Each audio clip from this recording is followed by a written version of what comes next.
6h20, il faut se réveiller. Et oui, c'est un petit peu tôt le matin, mais il faut être prêt pour les vendanges. Autant les démarrer tôt, comme ça, évidemment, on finit plus tôt le soir. Et c'est ce que les vendangeurs préfèrent. 7h moins 20, c'est là où il faut aller au petit déjeuner, parce que là, la matinée va être longue et dure. Donc il faut se substanter. Donc c'est le vrai petit déjeuner continental dans les grands hôtels. Donc tout le monde se précipite et les retardataires n'ont que le temps de prendre leur tasse à café et de l'emmener dans le bus. Là, évidemment, tout le monde est enfin réveillé et se prépare à faire une journée joyeuse et en même temps une journée travailleuse. «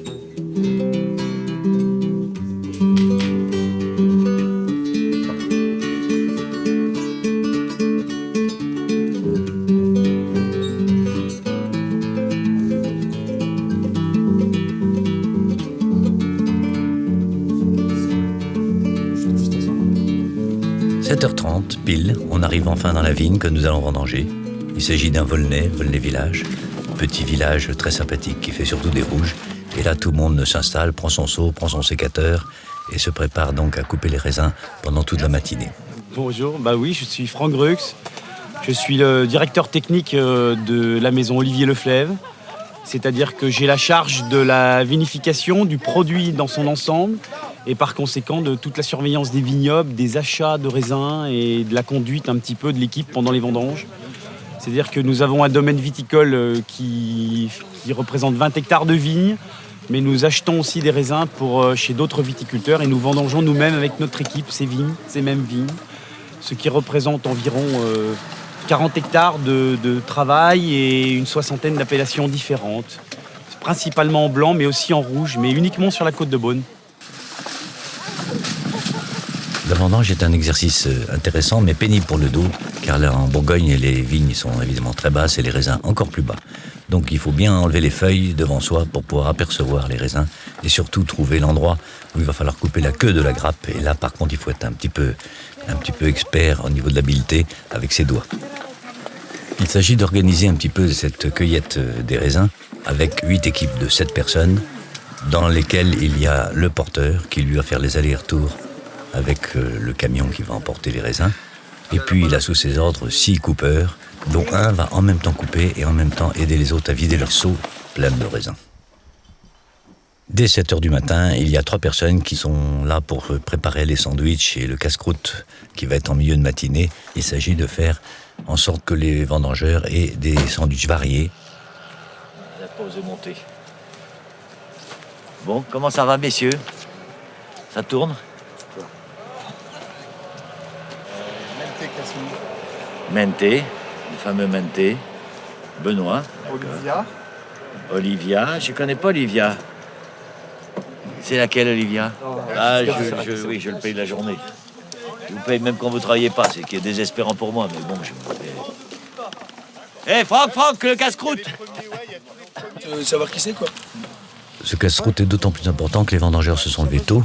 Et donc, vers 10h du matin, il s'est passé déjà 4 heures, ils ont un petit creux. Ouais, c'était marrant, il me dit justement,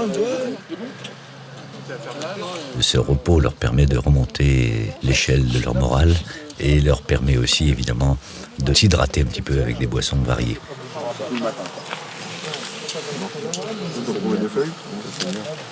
Ah oui. Ça me veut dire ça.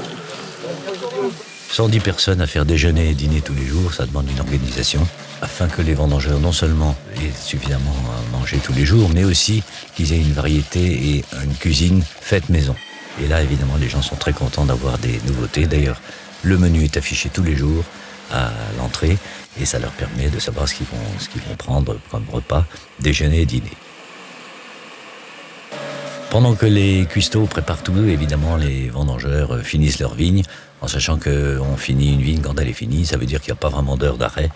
Et là, donc, il faut donner le dernier coup de rein, et c'est le cas de le dire, pour arriver vers 12h30, 1h moins le quart, ou même 12h15, à la cantine. Vous chargez les dernières caisses. Elle va être belle cette journée, là, mes loulous, là. Regarde, ça y est, du soleil. Soleil.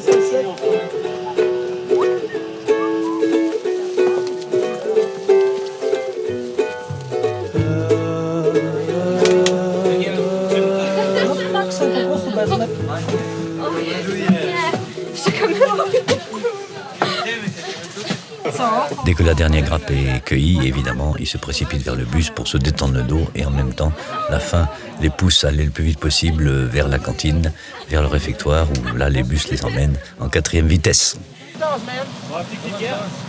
Allez! Ouais.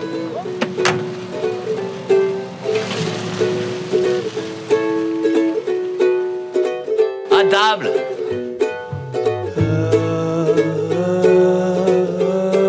Tout taille! Ça c'est en polonais, tout taille. 1h20. L'équipe de Tino, Fred, Quentin, vous partez en premier. Les autres à 1h25. Nous allons vendanger les Cortons Charlemagne. Grand cru, extraordinaire, à 20 km d'ici. Et en même temps, on va vendanger des petits Beaunes, des villages de Beaune en rouge. Donc on va partager l'équipe en deux.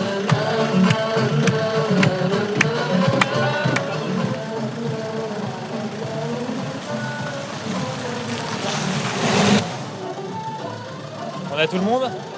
Non.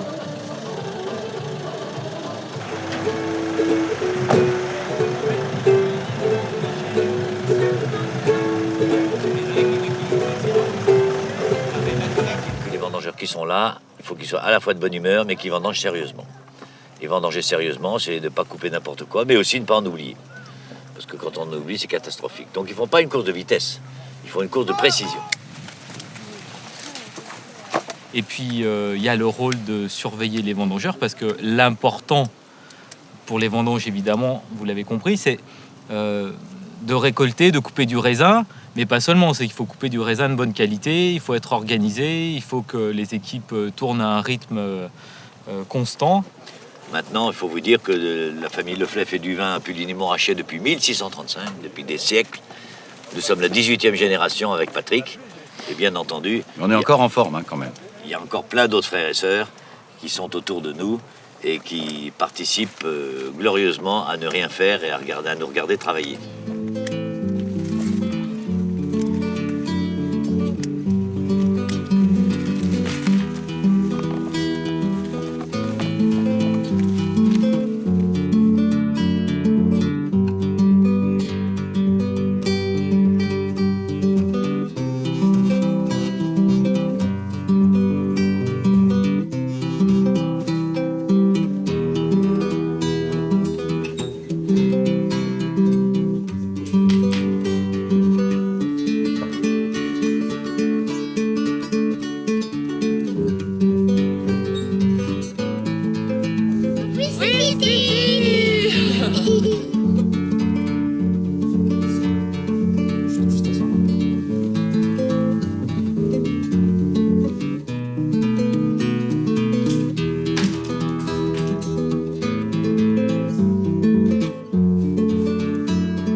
L'après-midi qui va être un peu plus dur parce qu'on a déjà dans les bottes pas mal de grappes coupées.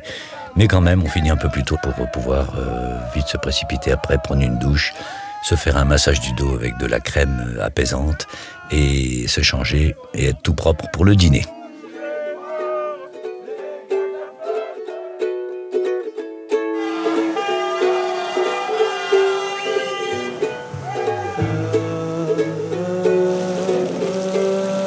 Donc les vendangeurs coupent leurs raisins évidemment en cuverie, c'est-à-dire dans la cave. Tout le monde s'agite, car là il s'agit de recevoir les raisins, il s'agit de les trier, il s'agit de les presser pour les blancs, il s'agit de les mettre en tonneaux. Et là il y a tout un travail actif et extrêmement minutieux, tout en étant assez débordé, puisque on vendange tout en 12-15 jours, et donc à peu près 130 hectares. Et là tout arrive en même temps, puisque tout le monde vendange en même temps.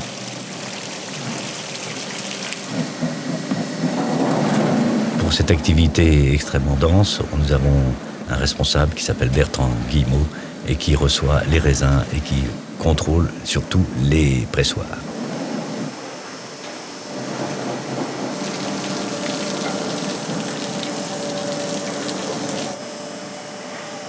Bon, là, on va aller voir les personnes qui trient le raisin, parce qu'on élimine évidemment les mauvais raisins pour garder que les bons. Bon raisin, bon vin. Le principe est simple, bon raisin, bon vin. Donc on va aller voir comment ils trient. Et c'est un travail méticuleux. Beaucoup de rouge. Alors à la fin, il y a Fanny qui fait dans le travail de finition. La petite Fanny que vous voyez avec son bonnet noir, là. C'est la plus gentille de toutes. Il y a le vendangeur paresseux, il prend rien parce qu'il a vu un tout petit truc qui n'allait pas à la fin de la grappe petite boule.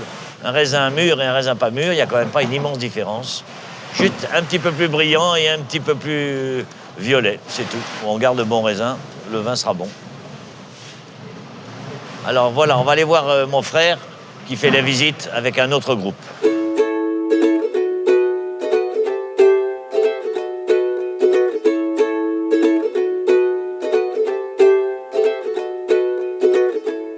La vinification, donc, c'est l'extraction du jus qui est à l'intérieur des raisins pour le transformer en vin. Dans ces étapes, pour les blancs, on presse directement le raisin dans les pressoirs, on récupère le jus et ensuite il y a tout un processus de cave pour la vinification. Alors que pour les raisins rouges, nécessairement on les passe à la table de tri pour éliminer toutes les parties non mûres, pourries, pour ne garder que la partie noble du raisin. Bertrand, c'est le coordinateur de la réception, mais vraiment d'un point de vue technique de la vendange. Donc c'est celui qui programme les pressoirs, c'est celui qui est chargé d'absorber la charge de travail qu'on lui envoie. Donc le raisin rouge arrive en caisse pour permettre un déversement plus régulier et ne pas tasser le raisin lors du transport. Et ensuite, toutes ces personnes qui sont autour de la table de tri sont chargées de contrôler chaque grappe une à une et retirer toutes les parties non désirables pour la vinification. Donc tout ce que les vendangeurs n'ont pas pu trier à la vigne est retrié derrière par l'ensemble des gens qui est autour de la table de tri. On garde les feuilles? Absolument pas, elles sont enlevées par les gens qui sont autour de la table pour éviter tous les mauvais goûts. Ça, c'est pas mûr, ça? Non, c'est absolument pas mûr parce que le raisin qui est là n'est pas verré. On devrait avoir que des raisins de ce type, très noirs, la peau tendre, alors que là on a une peau très dure, absolument pas mûre.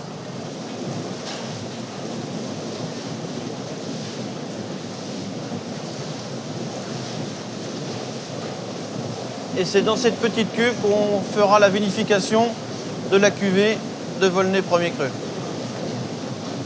Donc ensuite on aura toutes les étapes de fermentation, de pigeage.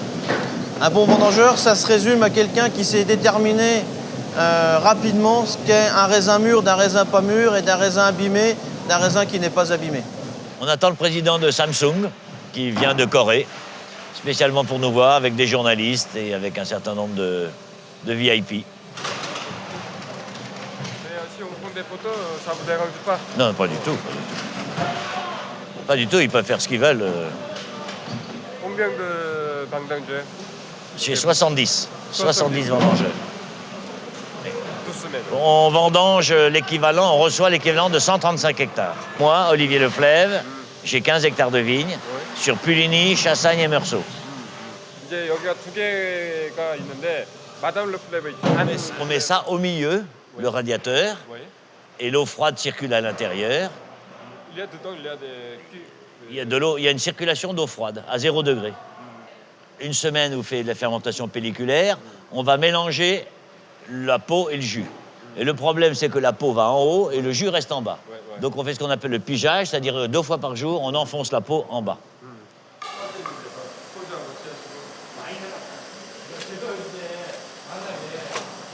Pour monter là-bas, il n'y a pas de... C'est bon.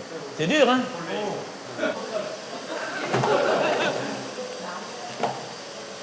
Il faut qu'ils sachent que dans le vin, il y a 2 fermentations. La fermentation alcoolique et après, il y a la fermentation malolactique. C'est l'acide malique qui se transforme en acide lactique. Et heureusement qu'il y a cette seconde fermentation parce qu'ici, nos vins seraient très acides. Oui. si on ne faisait pas la deuxième fermentation. Et ça se fait naturellement. Hein. Alcoolique, malolactique, c'est de fermentation toute naturelle. Depuis des années, la tradition en Bourgogne, c'est de recevoir les gens dans un caveau. Donc on leur fait goûter 5, 10, 15 vins à la suite. Et moi, j'ai trouvé que c'était quand même pas très convivial, d'autant plus qu'on n'a pas toujours le temps de bien s'en occuper. D'où l'idée, il y a 17 ans maintenant, d'ouvrir une table d'hôtes où les gens viennent goûter mes vins pendant un repas, à dîner, à déjeuner. Donc tous les jours, on est ouvert pour servir les clients. Mon but, c'est de faire aimer la Bourgogne, c'est-à-dire non seulement la Bourgogne viticole, mais aussi la Bourgogne du patrimoine, des musées, des paysages. C'est leur faire aimer aussi les Bourgognes. Alors bien sûr, c'est le but premier, c'est-à-dire leur faire aimer les vins. Mes vins, mais aussi les autres vins. Et puis enfin, et c'est peut-être le plus difficile, c'est de leur faire aimer les Bourguignons.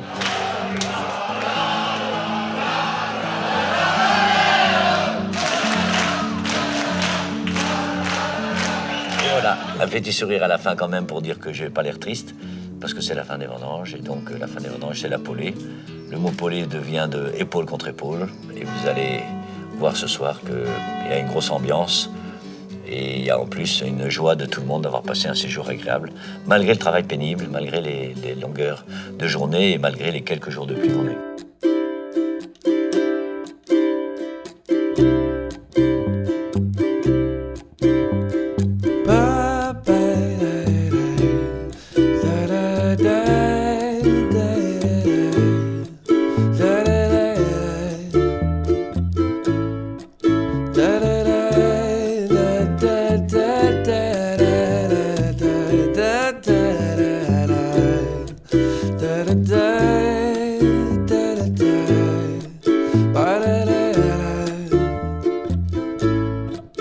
Da da da